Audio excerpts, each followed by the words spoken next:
কারণ আল্লাহ রাব্বুল আলামিনের কাছে দুনিয়ার সম্পদ দিয়ে দাম হয় না। দুনিয়ার সম্পদ প্রাচুর্য দিয়া মানুষের দুনিয়ায় দাম হয়। যার টাকা আছে, ব্যাংক বিদেশ আছে, বাড়ি আছে, গাড়ি আছে, আধিপত্য আছে, দেখবেন এই মানুষটারে আমরা দাম দেই, কিন্তু আল্লাহ রাব্বুল আলামিন এগুলিতে দাম দেন না। আল্লাহ তাআলা বলেন, ইন্নাল্লাহা লা ইয়ানজুরু ইলা সুওয়ারিকুম ওয়ালাকিন ইয়ানজুরু ইলা কুলুবিকুম ওয়া আমালিকুম। আল্লাহ বলেন, আমি বান্দার বাহ্যিকটা দেখি না, আমি বান্দার বাহিরটা দেখি না, কে কি নিল এটা দেখি না।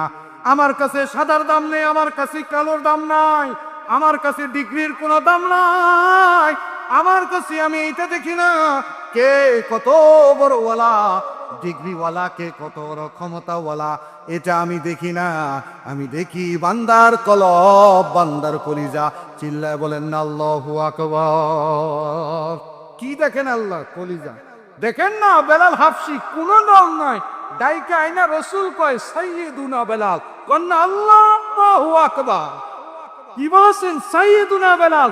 যে উমরের কোনো দাম ছিল না, উমর রাদিয়াল্লাহু আনহু কয় আমি গুইন না গা দাড়ি ঘরে ঢুকাইতাছি না। আরে কথা কয় না, বেড়া দুম্বা সবাইতো তো কয় আমি গুই না। এত হুপলেস আছিল, মানে মেধা শক্তি এত দুর্বল আছিল যে কয় আমি গুই না এগুলি ঘরে ঢুকাইছি না, ছাড়ি নাই গুই না। কিন্তু ইসলামে দাখিল হওয়ার পর আল্লাহ আমার দাম বাড়ায় দিছে। নবীজি বলেন, লাউ কানা বাদি নবিয়্যুন লাকানা ওমর। চিল্লা কান্না আল্লাহু আকবার। এজন্য বলবো বাহ্যিকতার দাম নাই, জন্য বাহ্যিকের পিছনে মেহনত নয়। আমরা তো চেহারার পিছনে মেহনত করি, আমরা আমাদের গেটআপের পিছনে মেহনত আছে। মা বোনদের মেহনতও কিন্তু কম নয়। এই জন্য দেশে সব থেকে বেশি বিউটি পার্লার আছে। আর কথা কয় না, দেশে অবজারভেশনে লাগায় দেখবেন, ঘরে ঘরে বাড়িতে বাড়িতে যেমন মাদ্রাসা আছে, ঘরের বিল্ডিং এ বিল্ডিং এ এখন কিন্তু বিউটি পার্লার আছে। আগে দেখতাম বেড টেনে বিউটি পার্লার যাইতো, এখন দিছে বেড়ারাও যায়। আর কথা কয় না, হ্যাঁ, এখন বেড়ারাও বিউটি পার্লারে যায়। মানে দেহর সৌন্দর্যের জন্য, দেহর গেটআপ সেটআপের জন্য মানুষ ওয়াক্তের পর ওয়াক্ত ব্যয় করতেছে, কিন্তু যেই জিনিসটা আসল ওইটার পিছনে মানুষের মেহনত। কথা বলে, ওইটার মেহনত আসল কি বলে না, আসল কি? এই জায়গা, এই কলব যদি ঠিক হয়ে যায়, সব ঠিক ঠিক কিনা আওয়াজ দিয়া কর। এজন্য আমাদের বুজুর্গ আকাবিররা এই কলবের পিছনে মেহনত করেছে। কি এই কলবের পিছনে মেহনত করেছি, ভালো করে বুঝবেন। আপনারা হয়তো নাম শুনে থাকবেন, জামানার একজন বড় কুতুব ছিল জুনায়েদ বুগদাদি রাহমাতুল্লাহি আলাইহি। হযরত জুনায়েদ বুগদাদি একবার পথ দিয়ে যায়, রাস্তা দিয়ে হেঁটে যায়, যেতে যেতে তার পথটা একটু গিরিপথ হয়ে যায়। হযরত জুনায়েদ বুগদাদি দেখলেন ওই গিরিপথের মাঝখানে একজন লোক মদ খেয়ে শরাব পান করেছে। শরাবের দুর্গন্ধ এলাকা ব্যাপী ছড়িয়ে পড়েছে। লোকটির মুখের মধ্যে বিভিন্ন রকমের পোকা মাছি দিয়ে ভরপুর। এমন ভাবে হয়েছে লোকটার চেহারা পর্যন্ত বোঝা যায় না, এত পোকামাকড় তার মুখের মধ্যে কামড় দিতেছে। জুনায়েদ বুগদাদি নজর দিয়ে দেখে আল্লাহর বান্দার জানটা এখনো আছে। তিনি সামনে হেঁটে গেলেন, আবার পিছন দিকে ফিরে কল্পনা করলেন, আরে এটা তো আল্লাহ পাকের একজন বান্দা, যাই একটু তার কাছে। জুনায়েদ বুগদাদি রাহমাতুল্লাহি আলাইহি তার ব্যাগের থলির ভিতর থেকে পানি বের করলেন।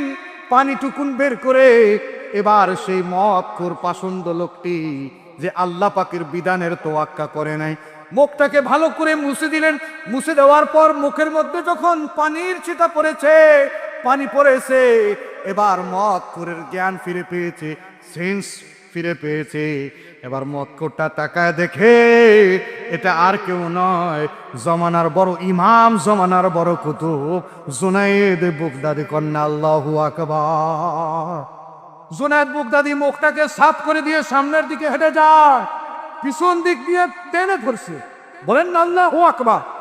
ওই যে পাষণ্ড মদখোর আল্লাহর বিধানের তোয়াক্কা করে নাই, শরাব পান করেছিল, শরাব পান করা ব্যক্তি পিছন দিক দিয়া জুনায়েদ বুগদাদির হাতটাকে টান দিয়া ধইরা জুনায়েদ বাগদাদিকে ডাক দিয়ে বলেন, ওরে ইমাম, ওরে জামানার কুতুব জুনায়েদ বাগদাদি, আপনাকে চিনতে আমার ভুল হয় নাই, আমি বড় অপরাধী, আমি বড় পাপী। ও জুনায়েদ বাগদাদি, আমার চেহারার মধ্যে পোকামাকড় ছিল, চেহারায় আমার ময়লা ছিল, চেহারার মধ্যে পোকামাকড়ের বসত করেছিল, তুমি সেই চেহারাটা পরিষ্কার করে দিয়েছ, মানুষের সামনে যাওয়ার সুযোগ তুমি আমাকে করে দিয়েছ। জুনায়েদ বাগদাদি, তুমি এবার আমার কলবটাকে একটু সাফ করা দাও। বলেন না আল্লাহু আকবার। আল্লাহর সামনে কেমনে যাব? একবার একটু চিন্তা করে দেখেন, যার যার নফসের প্রতি একবার চিন্তা করে দেখেন, এই নফসটা কি আমার পবিত্র হয়েছে কিনা, যে নফস নিয়ে ময়দানে মাহশারে আল্লাহর আদালতে দাঁড়াবো। ঠিক কিনা বলেন? এই নফসের মধ্যে ভেজাল আছে না নাই? জোরে কয় না, আছে না নাই? এই নফস তিন প্রকার। কয় প্রকার? নফসটা হলো মানুষের তিন প্রকার। এক নম্বর নফস হলো নফসে আম্মারা। আল্লাহ তাআলা কোরআনে বলেন, ইন্নাল আম্মারাতুম বিসু।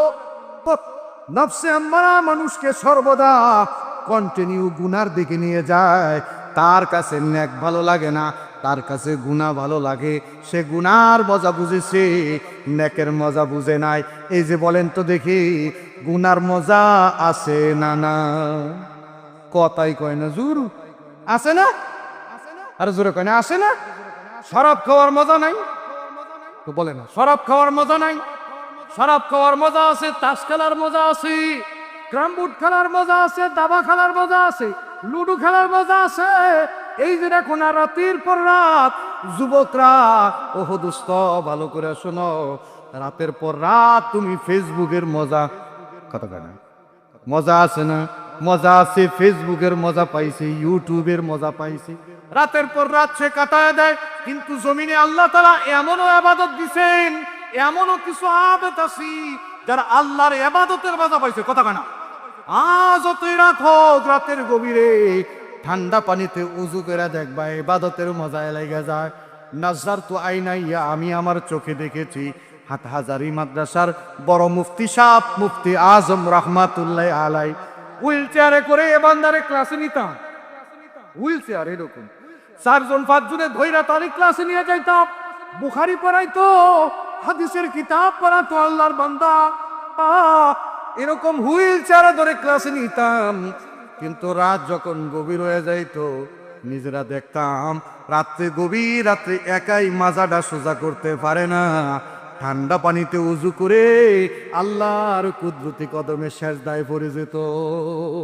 জোরে কোন আল্লাহু আকবার। আরে এরা ছিল মানুষ, এরা ছিল নফসওয়ালা মানুষ, এরা ছিল কলবে সলিমওয়ালা মানুষ। এই জমিনে কলবে সলিমওয়ালা মানুষ আস্তে আস্তে বিদায় শুরু হয়েছে। রশিদ আহমদ গঙ্গুই ছিল নফসওয়ালা মানুষ।